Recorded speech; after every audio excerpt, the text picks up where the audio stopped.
옛날 문경세제 아래에 사는 부부가 있었습니다. 그들의 집은 가난하였는데 남편은 어려운 형편을 벗어나고자 매일같이 산에 올라 나무를 해 시장에 내다 팔았습니다. 그렇게 부지런하게 몇 년을 하자 제법 살림도 갖출 수 있게 되었고 끼니를 거를 일도 없게 되었습니다. 그럭저럭 먹고 살만했고 부부의 금술도 좋았죠. 부부네 옆집에는 한 청년이 살았는데 눈빛이 사납고 매서웠습니다. 마치 살인자의 눈 같았죠. 때문에 부인은 남편에게 옆집 청년과 어울리지 말라 일러두었지만 남편은 그녀의 말을 대수롭지 않게 여기고는 청년과 함께 술도 마시고 낚시도 하면서 우애를 쌓아나갔습니다. 그러던 어느 날 옆집 청년이 찾아와 말했습니다. 형님, 제가 하던 일을 그만두고 나무나 해볼까 하는데 도통 어찌하는지 모르겠습니다.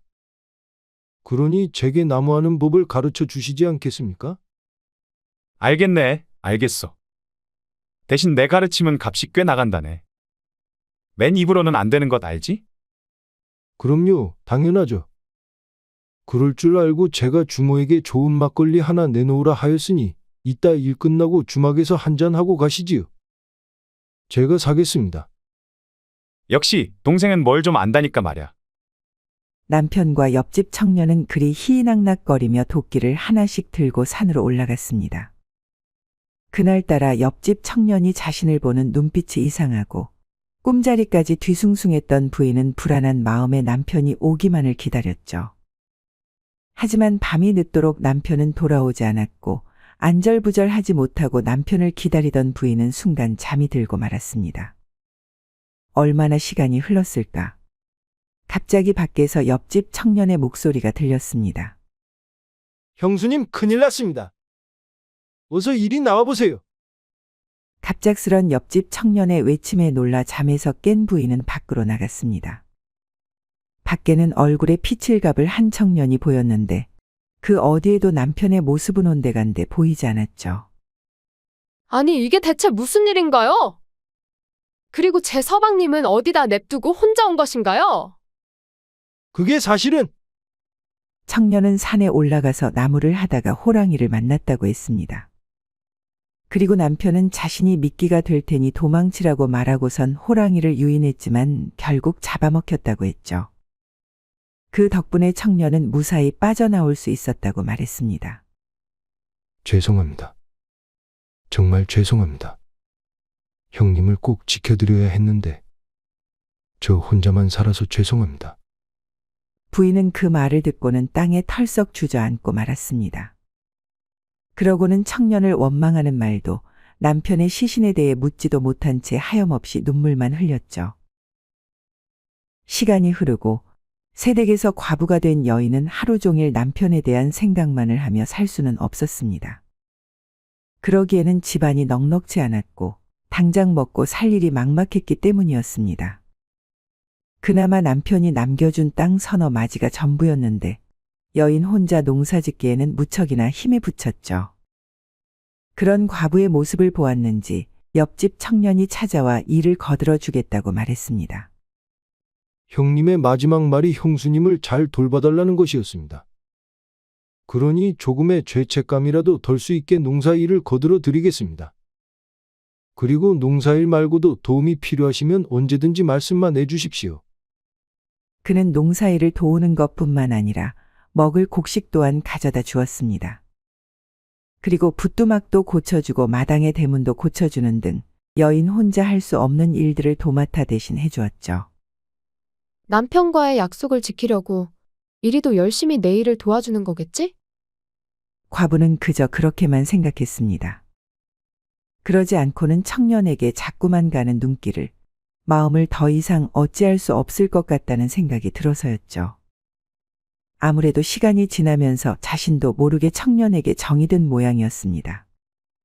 그리고 이 사실을 어렴풋이 눈치챈 옆집 청년은 그날 밤 조심스레 과부댁에 문을 두드렸습니다. 리십니까? 옆집 덕춘이옵니다.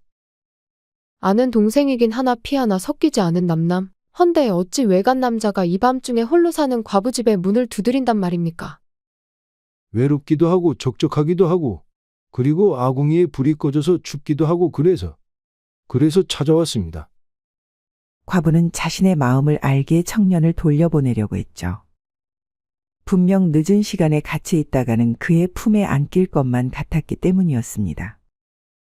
하지만 춥다는 그의 말이 과부에게 좋은 핑곗거리가 되어주었고, 때문에 더 이상 이성의 끈을 잡지 못한 과부는 그를 안으로 들였습니다. 아이고, 아궁이에 불이 꺼졌다니 그거 큰일이군요. 어서 안으로 들어와서 뜨끈한 아랫목에 몸을 녹이시지요. 청년은 안으로 들어갔습니다. 몸 좀 녹이려던 아랫목에는 과부가 이불을 깔고 누워 있었는데 그녀는 이불을 들추고는 사양 말고 들어오라고 말했습니다. 이불을 전부 옮길 수는 없는 노릇 아니겠습니까? 그러니 불편하겠지만 이해해 주시고 어서 안으로 들어오시지요.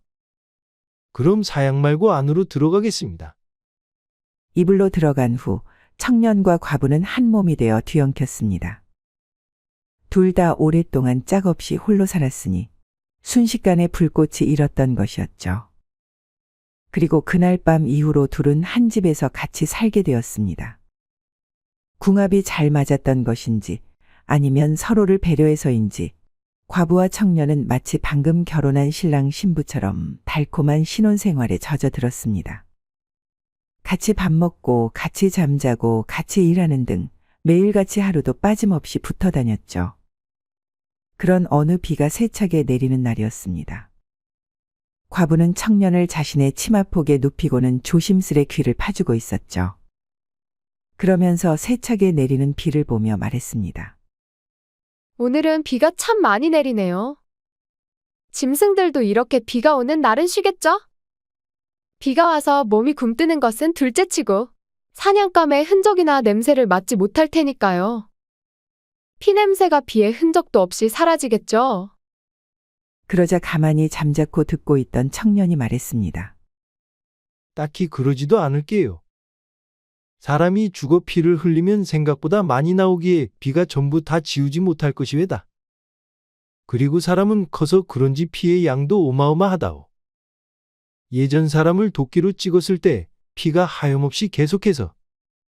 청년은 순간 아차하며 입을 막았습니다. 사실 그는 과부의 남편을 죽였을 때의 이야기를 자신도 모르게 말한 것이었고 혹시 과부가 그것을 눈치챘을까봐 조심스레 그녀의 얼굴을 쳐다보았죠. 하지만 아는지 모르는지 과부는 별일 없는 듯 이야기를 이어나갔습니다. 어째 꼭 사람을 죽여본 것처럼 말씀하십니까? 농이라고 해도 간담이 서늘해지네요. 미안하오. 내 실수로 잘못 말한 것이오. 사람과 사슴을 헷갈려서 말한 것이니 너무 무서워하지 마시오. 청년은 다행히도 잘 넘어갔다고 생각했죠.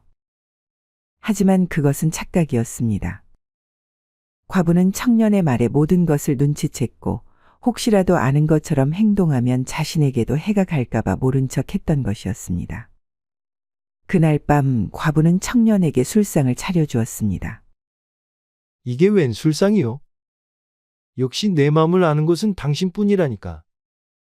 비 오는 날 막걸리 한 사발을 먹고 싶은 내 마음을 어찌 알고 이리 준비했냔 말이오. 당연하지요. 함께 산 지는 얼마 되지 않았지만 우리는 천생연분 아닙니까? 청년은 과부가 따라주는 막걸리를 마시고 또 마셨습니다. 아무런 의심도 하지 않고 말이죠. 밤이 깊어 술에 떡이 된 청년은 자리에 누워 잠을 청하려고 하였습니다. 헌데 갑자기 자리끼를 가지러 간 줄 알았던 과부가 도끼를 들고 나타나 누워있는 청년에게 말을 하는 것이 아니겠습니까? 내가 내 남편을 죽였느냐? 순간 정신이 번쩍 든 청년. 하지만 또렷해진 정신과는 다르게 몸은 제대로 움직이지 않았죠. 그날 산에서 내 남편을 죽였냐고 묻고 있지 않느냐? 청년은 처음에는 여인의 말에 아무것도 모르는 척하려고 했습니다.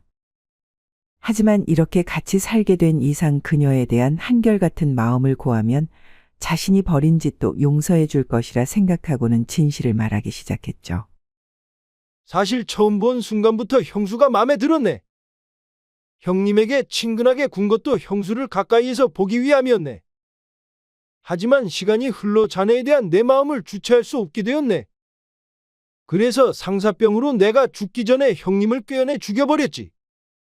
물론 그 일에 따른 죄책감에 잠 못 이룰 때도 많았지만 후회는 하지 않네. 이렇게 자네와 같이 살게 되었으니 말이야. 그러니 이런 나를 용서해 줄 수 있겠나? 다 이 모든 게 자네를 위한 나의 사랑 때문에 벌어진. 청년은 말을 잇지 못했습니다. 분노한 과부가 그의 목을 단번에 내리쳤기 때문이었죠. 더러운 말을 듣고 있자니 내 속이 뒤집어지는 것 같구나. 그 이상 자세한 얘기는 염라대왕님을 만나 고하거라. 이 짐승만도 못한 놈아. 과부는 그리 말하고는 촛불을 방바닥에 떨어뜨려 집에 불을 질렀습니다. 집은 순식간에 활활 타올랐죠. 그리고 불타는 집 앞에서 배를 문지르며 말했습니다. 아비가 살인자라고 할지라도 너와는 아무 상관없단다. 그리고 살인자 아비마저 이 세상을 떠났으니 내가 말하지 않는 이상 그 누구도 알지 못할 테고. 그러니 이 어미와 함께 먼 곳으로 가서 살자. 아무도 모르는 곳에서 둘이 오손도손 같이 살자꾸나. 과부는 그리 말하고는 챙겨놓은 찜을 가지고 멀리 떠났습니다. 아무도 찾지 않는 곳으로, 그 누구도 과부를 알아보지 못하는 곳으로 아주 멀리. 이상 야담 설화였습니다. 구독과 좋아요는 사랑입니다. 감사합니다.